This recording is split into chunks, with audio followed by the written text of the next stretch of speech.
mata yang mengikuti saya pulang. Di sebuah kota kecil yang tenang, tinggal seorang pria tua bernama Mel Caldwell. Dia adalah orang yang sangat tertutup, jarang berbicara dengan siapapun. Dan semua orang di lingkungan itu menganggapnya agak aneh. Dia selalu mengenakan kacamata hitam, bahkan di hari yang cerah, dan mengenakan mantel panjang yang berat.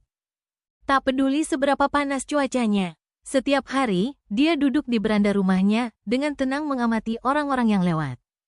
Dia tidak pernah menyapa atau melambaikan tangan ketika ada yang menyapanya. Seolah-olah dia selalu mengamati dari kejauhan, tidak pernah menjadi bagian dari dunia di sekitarnya.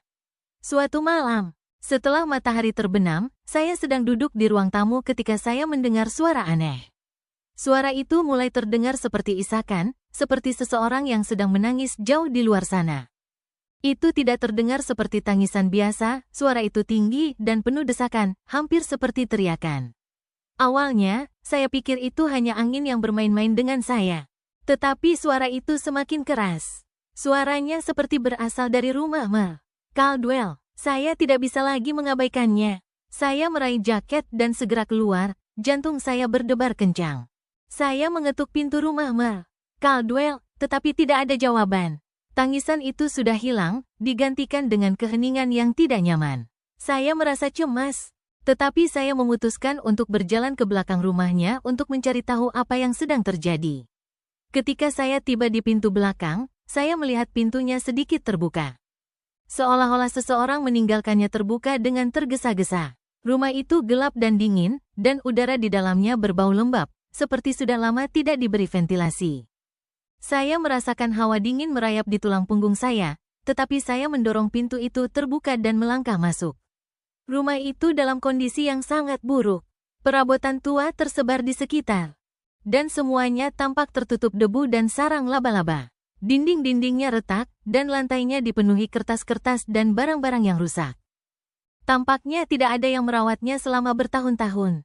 Tetapi yang paling aneh adalah cermin-cermin yang ada di rumah itu. Setiap cermin tertutup dengan kain hitam. Seolah-olah Mel Caldwell tidak ingin siapapun, termasuk dirinya sendiri, melihat bayangan di dalamnya. Saya berjalan lebih dalam ke dalam rumah, semakin merasa tidak nyaman dengan setiap langkah yang saya ambil.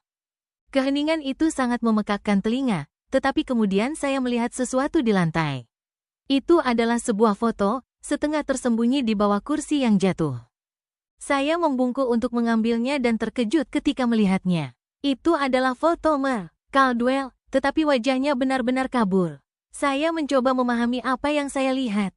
Tetapi bagian yang paling aneh adalah sosok yang berdiri di sampingnya. Itu bukan manusia, itu terlihat lebih seperti bayangan atau bentuk gelap, sesuatu yang tidak seharusnya ada dalam foto itu.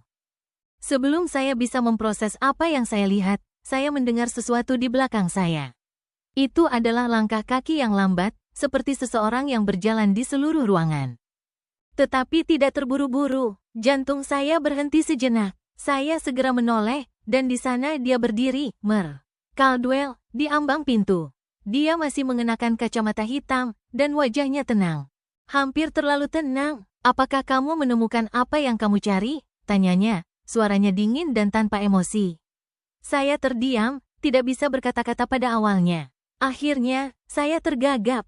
Saya mendengar sesuatu. Mel Caldwell tersenyum, tetapi itu bukan senyuman yang ramah. Itu tipis, seolah-olah dia menyembunyikan sesuatu. Rumah ini kadang-kadang punya cara sendiri untuk berbicara, katanya dengan lembut. Tapi sebaiknya tidak terlalu mendengarkan. Saya tidak tahu harus berkata apa. Kata-katanya terasa seperti peringatan, dan saya tahu saya sudah terlalu lama berada di sana. Tanpa sepatah kata pun, dia mundur dan memberi jalan agar saya bisa keluar. Saya segera keluar dari rumah itu dan menuju keselamatan rumah saya sendiri. Pikiranku berputar dengan kebingungan dan ketakutan. Malam itu, saya tidak bisa tidur. Saya terus mendengar suara aneh di luar, bisikan, tangisan lemah, dan suara tinggi yang sama seperti sebelumnya. Saya mencoba meyakinkan diri bahwa itu hanya imajinasi saya. Tetapi jauh di dalam hati, saya tahu ada sesuatu yang tidak beres. Rasanya seperti rumah itu hidup, seperti sedang mengamatiku. Keesokan harinya, saya melihat keluar jendela untuk memeriksa rumah Mel Caldwell, tetapi beranda rumahnya kosong. Mobilnya tidak ada di halaman, dan tampaknya dia sudah pergi. Saya pikir mungkin dia hanya keluar untuk berbelanja. Tetapi perasaan di perut saya memberitahu saya bahwa ada yang tidak beres. Kemudian pada hari itu, saya melihat Merle Caldwell lagi. Dia sedang berjalan di jalan, bergerak perlahan. Dengan kacamata hitam masih menutupi matanya. Ketika dia melihat saya, dia berhenti dan berbalik ke arah saya. Saya tertegun, tidak tahu apa yang harus dilakukan atau dikatakan. Saya harap kamu tidak sedang mencari saya, katanya dengan nada yang sama dinginnya. Saya mengangguk, mencoba bersikap normal, tetapi jantung saya berdegup kencang. Merle Caldwell tersenyum, dan senyumannya semakin lebar saat dia menambahkan, karena ada beberapa hal yang lebih baik tidak dilihat. Sebelum saya bisa merespons, dia berbalik dan berjalan pergi, menghilang di ujung jalan. Saat itulah saya menyadari betapa anehnya Merle Caldwell. Dia bukan hanya pria tua yang pendiam, dia adalah sesuatu yang lebih gelap, sesuatu yang tidak sepenuhnya saya pahami.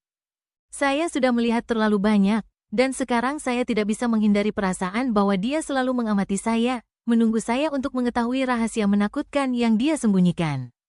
Sejak hari itu, setiap kali saya melihat keluar jendela, saya setengah berharap melihat kacamata hitamnya mengawasi saya dari seberang jalan.